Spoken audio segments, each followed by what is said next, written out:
င်္ဂလာပါ My Gadget Review Channel နေပြီးတော့ကြိုဆိုလိုက်ပါတယ်ဒီနေ့မှာမူက Nothing ကနေပြီးတော့အသစ်ထပ်ပြီးတော့ထွက်ရှိထားတဲ့ Nothing Ear Stick လေးအကြောင်းပြောပြမယ်ဘာတွေ upgrade ဖြစ်လာမယ်ဘာတွေ downgrade ဖြစ်သွားမလဲခဏနေရင်အတူတူအဖြေရှာကြည့်ကြရပါ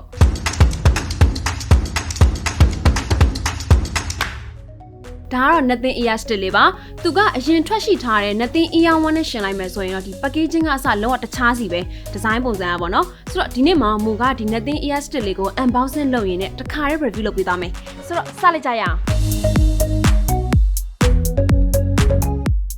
ဒီလိုမျိုးလေးအရာလေးပေးထားတဲ့အထက်ကိုဖြည့်လိုက်မယ်နော်ခဏပပလေးဖြည့်လိုက်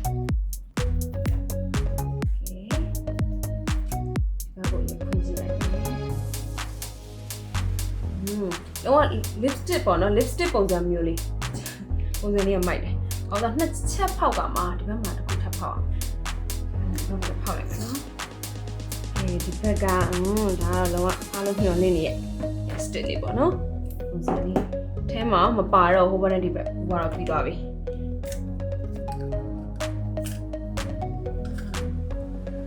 ဝါ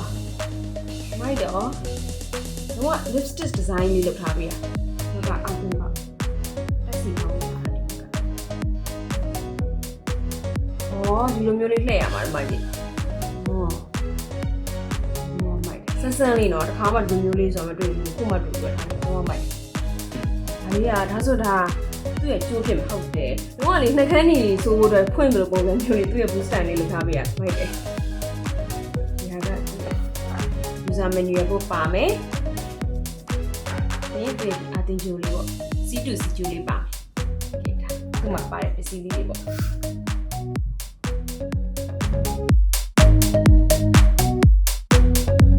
သူက transparent design လေးကိုမှဒီ science fiction တွေထဲကဒီ time capsule design ကို inspire ယူထားရလို့ထင်တယ်လုံးဝကိုလည်း innovative ဖြစ်တယ်လို့ပြောလို့ရတယ်ပေါ့နော်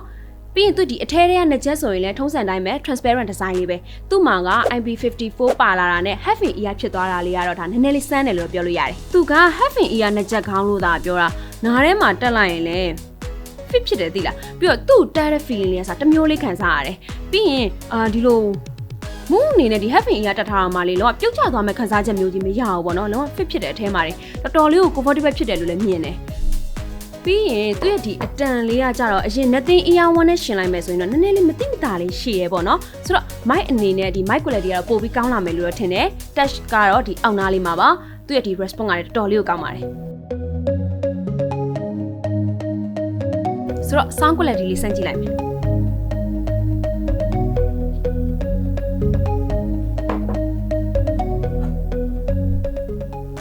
sound quality ဘိုင်းမှာဆိုရင်သူက 12.6mm driver ကိုသုံးပေးထားလို့နေမယ်သူရဲ့ဒီ instrument separation ဘိုင်းကတော်တော်လေးကိုကောင်းတယ်ပြီးတော့နောက်တစ်ခုကကျတော့ sound stick ကလည်းတော်တော်ကျဲတဲ့အထင်မှာပါတယ်ဒီနားထောင်တဲ့သချင်း source နဲ့ကိုက်ညီတဲ့အသံမျိုးကစထုတ်ပေးနိုင်တယ် looseless music တွေနဲ့နားထောင်မယ်ဆိုရင်တော့အသံ quality ကပိုပြီးတော့မိုက်တယ်နောက်ထပ်သူရဲ့ဒီ bass တန်တွေ mid တန်တွေ triple တန်တွေကအစား premium TWS တစ်ခုရဲ့ပေါ့နော် quality နဲ့ကောင်းကောင်းကြီးရှင်နိုင်တယ်လို့တော့ပြောလို့ရတယ်သူ့မှာ 12.6mm driver ကိုသုံးပေးထားတဲ့အတွက်ကြောင့်သူ့ရဲ့အသံထွက်ကလည်းဒီအရင်ထွက်ထားတဲ့ Nothing Ear One နဲ့ရှင်လိုက်မယ်ဆိုရင်တော့ပို့ပြီးတော့ကောင်းတယ်လို့ခံစားရတယ်ပြီးတော့ဒီ ear stick လေးက app support လည်းရတယ် Nothing 8ဆိုတဲ့ app နဲ့ချိန်ပြီးတော့သုံးရမှာ app ထဲမှာဆိုရင်လည်းသူကဒီ touch setting တွေကိုစိတ်ကြိုက်ထားလို့ရတယ်နောက်တစ်ခုကကျတော့ဒီ low latency မှုကိုလည်းအဖွင့်ပိတ်လုပ်လို့ရတာဆိုတော့ဒါ gaming ဘိုင်းနဲ့ပတ်သက်ရင်တော့တော်တော်လေးကိုအဆင်ပြေရလို့ပြောလို့ရမယ်ပို့ပြီးအဆင်ပြေတာကတော့ဒီ Nothing Phone 1နဲ့သာတွဲသုံးမယ်ဆိုရင် game နဲ့ဝင်လိုက်တာနဲ့အလိုလိုပေါ့နော် low latency မှုကိုတိုင်းပြီးပြောင်းပေးသွားမှာဆိုတော့ Nothing အနေနဲ့ကလည်းဒါ ecosystem တစ်ခုကိုတည်ဆောက်ဖို့အတွက်နဲ့တဖြည်းဖြည်းအရှိန်ယူလာပြီလို့ပြောရမယ်sound quality ဘိုင်းမှာလည်း equalizer တွေကိုအများကြီးစိတ်ကြိုက်ချိန်ညှိလို့ရတဲ့အပြင်ကိုမှဒီ bass တန်တွေ mid တန်တွေ triple တန်တွေကိုလိုတလို့အတိုးအလျှော့လုပ်ပြီးတော့ချိန်လို့ရမယ် customize ဆိုတဲ့ function အသစ်တစ်ခုပါလာတယ်ဆိုတော့တချင်းနားထောင်ရတာနဲ့ပတ်သက်ပြီးပြောရမယ်ဆိုရင်တော့အားရတဲ့အနေအထားမှာရှိပါတယ်ပြီးရင်သူကအရင် Nothing Ear One တုန်းကလိုပဲဒီနှစ်ချက်တွေပြောင်းရင်ရှာပေးတယ်ဒီ Find My Earbud ဆိုတဲ့ function နဲ့ဒီနားတွေကနေပေါ့နော်နှစ်ချက်ချွတ်လိုက်တဲ့အခါမျိုးမှာတချင်းရပ်သွားမယ် in ear detection တွေကတော့ပုံမှန်တိုင်းပဲပြန်ပါလာတယ်ကဲဒါဆိုရင် battery ကြောင်းဆက်ပြောကြမယ် time ကတော့ဒါပုံမှန်အဖြစ် gaming မှုနဲ့ဆိုရင်တော့9နိုင်ခွဲဝန်းကျင်လောက်ရမယ် charging case နဲ့ဆိုရင်တော့ total play time က29နိုင်ဝန်းကျင်လောက်ထိအသုံးပြုလို့ရပါတယ်အပြင်သွင်းမယ်ဆိုရင်တော့ तू ကတိုက်စီအပေါင်နေပေါ့နော်တိုက်စီပေါ်နေလာတယ်သူ့မှာက 5V 0.7 ampere input ဆိုတော့ဒါ fast charging တော့မပါလာဘူးပေါ့နော်ဒါပေမဲ့လည်းအကောင့်ဘက်ကလှည့်တွေးမယ်ဆိုရင်တော့ဒါ battery ရဲ့သက်တမ်းကိုပို့ပြီးတော့ကြာရှည်ခံစေရလို့ပြောလို့ရတယ်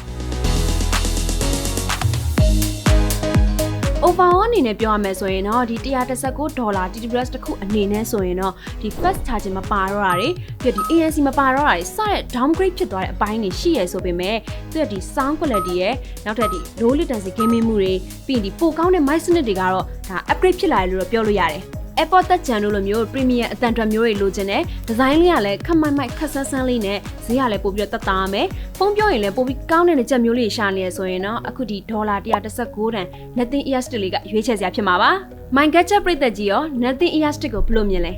upgrade ဖြစ်လာသလား downgrade ဖြစ်သွားလား